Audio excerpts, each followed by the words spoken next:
Video کو like کر کے آگے شیئر ضرور کر دینا کہ ہم میلاد کیوں مناتے ہیں اور اس کی شرعی حیثیت کیا ہے۔ جذبات سے ہٹ کر دلیل کی روشنی میں آج ہم اس کا جائزہ لیں گے کہ ہم میلاد مصطفیٰ صلی اللہ علیہ وآلہ وسلم کیوں مناتے ہیں۔ سب سے پہلے تو میں اپنے نوجوان بھائیوں کو یہ بتانے کی کوشش کروں گا کہ میلاد یہ عربی ہے اور میلاد کا مطلب ہوتا ہے ولادت کے۔ بہت دھیان سے سنجیدگی سے سنیے گا، میں پوری کوشش کروں گا کہ گفتگو جذباتی ہونے کی بجائے کچھ مدلل ہو۔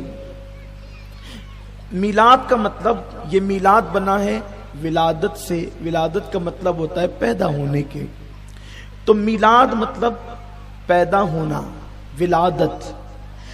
اب میلاد ہم جب کہتے ہیں میلاد مصطفیٰ صلی اللہ علیہ وآلہ وسلم، تو یعنی ہم حضور علیہ السلام کی پیدائش کی خوشی مناتے ہیں۔ ہم اللہ کے نبی صلی اللہ علیہ وآلہ وسلم کی ولادت کی اور پیدائش کی خوشی مناتے ہیں۔ اب یہاں پر اگر کوئی ناسمجھ یا کم علم بچہ سوال کرے، کوئی طالب علم پوچھے کہ رسول پاک صلی اللہ علیہ وسلم کی پیدائش کی خوشی کیوں مناتے ہو، تو ایک چھوٹا سا اور بہت آسان سا جواب یہ ہے کہ آخر مجھے آپ یہ بتائیں کہ وہ کون سا بندہ ہے کہ جس کی پیدائش پر خوشی نہ منائی گئی ہو۔ وہ کون سا بندہ ہے جس کی پیدائش پر خوشی نہ منائی گئی ہو؟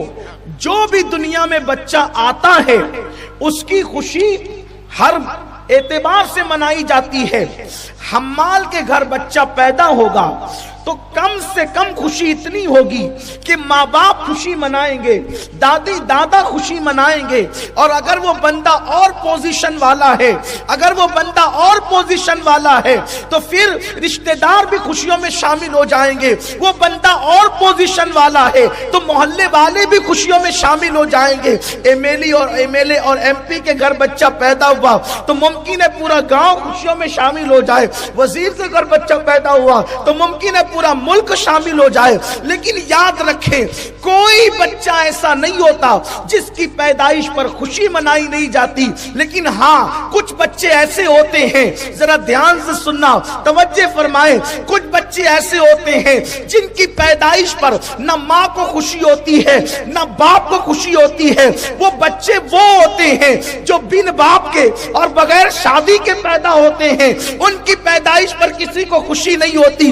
لیکن جو نکاح سے پیدا ہوتے ہیں، شریفوں کے یہاں پیدا ہوتے ہیں، شرفاء کے یہاں پیدا ہوتے ہیں، پہلا بچہ ہے تو خوشی منائی جا رہی ہے، دوسرا بچہ ہے تو خوشی منائی جا رہی ہے، تیسرا ہے تو خوشی منائی جا رہی ہے۔ یعنی دنیا میں کوئی بچہ ایسا نہیں ہوتا جس کی آمد پر خوشی نہ منائی جائے۔ اب آپ مجھے بتائیں، جب للو پپو اور ٹپو کے یہاں بچے پیدا ہو تو اس کی خوشی لوگ مناتے ہیں۔ جب آمنہ کے یہاں رحمت للعالمین تشریف لائے،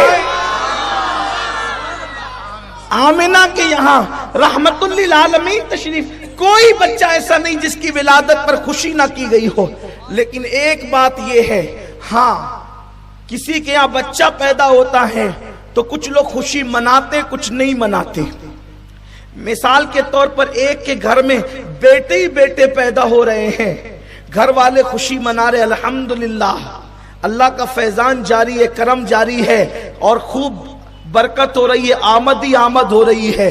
لیکن پڑوسی کو ہے دشمنی اس سے، تو جب بچہ پیدا ہوگا اسے تکلیف ہوگی، مبارکباد بھی نہیں دے گا، منہ چڑھائے گا، منہ چڑھائے گا۔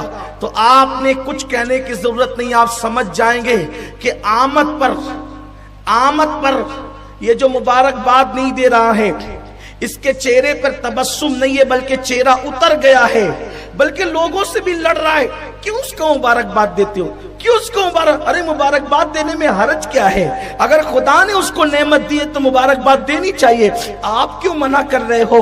تو یہ منع کرنے والے کا نیچر بتا رہا ہے، اللہ نے اس کے گھر بیٹا عطا کیا، اسے خوشی نہیں ہوئی، اس لیے بیچارہ مبارکباد دینے سے روکتا ہے۔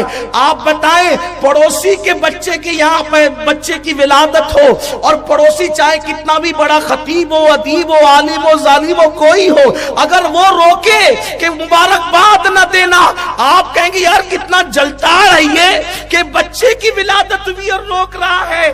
بس ہم نے کسی کو کچھ کہنا ہی نہیں ہے، جس کو دیکھو نبی کی آمد پر مبارکبادیاں ہیں، اسے نبی کی آمد کی خوشیاں ہیں، اور جو منع کر رہا ہے، اب آپ مجھے بتائیں کہ منع کرنے والے کے دل میں کہیں نہ کہیں نبی کی پیدائش کے حوالے سے دکھ ہے، بیماری ہے، درد ہے، جلن ہے، اسی لیے تو وہ روک رہا ہے۔ ورنہ میرے نبی تشریف لائے تو حدیث پاک میں آتا ہے کہ مشرق کے جانوروں نے مغرب کے جانوروں کو مبارکباد پیش کی، پتھروں نے خوشیاں منائی، کنکروں نے خوشیاں منائی، فرشتوں نے خوشیاں منائی، حتیٰ کہ اللہ نے خوشیوں کا اظہار اس طرح کیا کہ جس سال نبی کی ولادت ہوئی اس سال اللہ نے بیٹیاں پیدا نہیں فرمائی، 70,000 بیٹے ہی بیٹے پیدا فرمائے۔